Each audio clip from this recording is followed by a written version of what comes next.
Elowen Frostspire. The chipped porcelain doll lay half-buried in the frost, its painted eyes staring up at the perpetually gray sky. I, Elowen Frostspire, a ghost cleric tending to the forgotten cemetery of Whisperwind Valley, almost didn't notice it. It wasn't the doll itself, but the faint, rhythmic pulse emanating from within it. A celestial hum, impossibly delicate. It wasn't a warmth I felt, but a resonance. A forgotten echo of something vast and ancient. I'd spent years communing with the echoes of the departed, but this felt different. It felt directed. A secret held tight within brittle clay.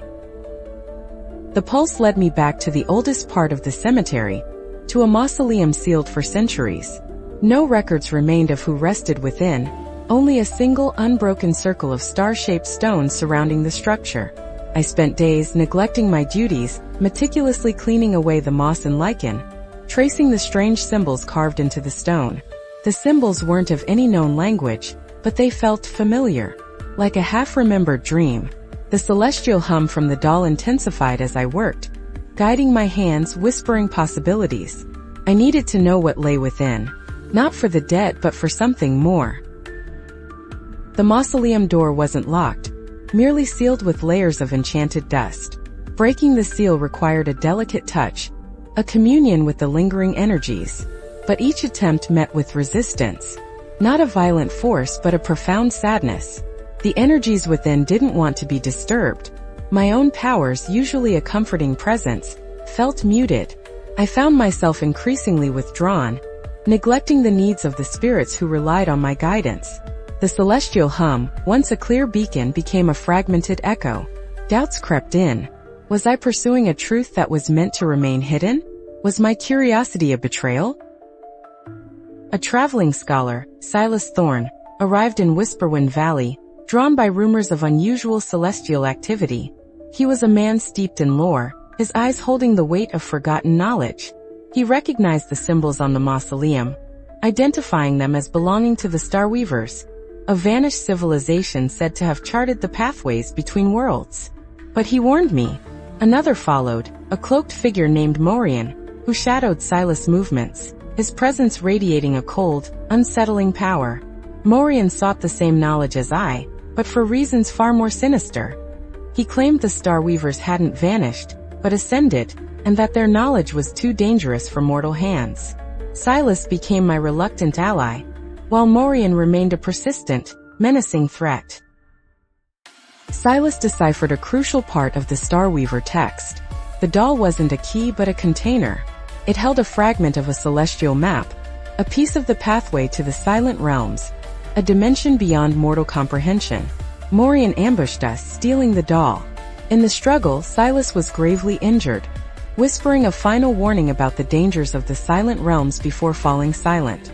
Grief, cold and heavy, settled within me. I faced a choice. Abandon the pursuit, honor Silas' memory, or press on, risking everything to retrieve the doll and understand the truth, even if it meant confronting a power I didn't understand. I chose the latter, fueled by a desperate need for answers and a growing sense of dread. I tracked Morian to a forgotten observatory, perched on the highest peak overlooking Whisperwind Valley. Inside, he was attempting to activate a Starweaver device, using the doll to open a gateway to the Silent Realms. But the device malfunctioned, revealing a horrifying truth. The Starweavers hadn't ascended. They'd been consumed by the Silent Realms, becoming trapped within its infinite expanse. The Silent Realms weren't a higher plane of existence, but a prison, a place of endless echoes and fractured realities. Morian wasn't seeking power, but escape, hoping to join his ancestors in their eternal confinement. The observatory trembled as Morian, driven to madness, attempted to force the gateway open. I confronted him, channeling my powers as a ghost cleric, not to fight, but to sever his connection to the Silent Realms.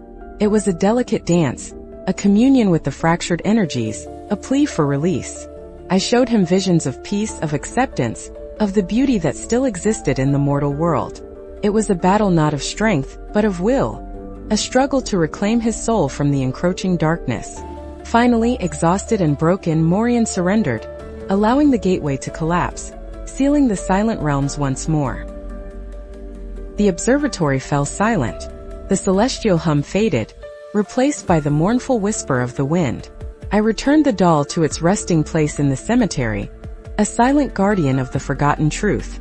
Whisperwind Valley remained unchanged, yet everything had shifted within me. The silent realms remained sealed, but the knowledge of their existence lingered, a constant reminder of the fragility of reality and the enduring power of memory. I continued my duties as a ghost cleric, but with a new understanding. I wasn't merely guiding spirits to the afterlife, but protecting the world from the echoes of what lay beyond.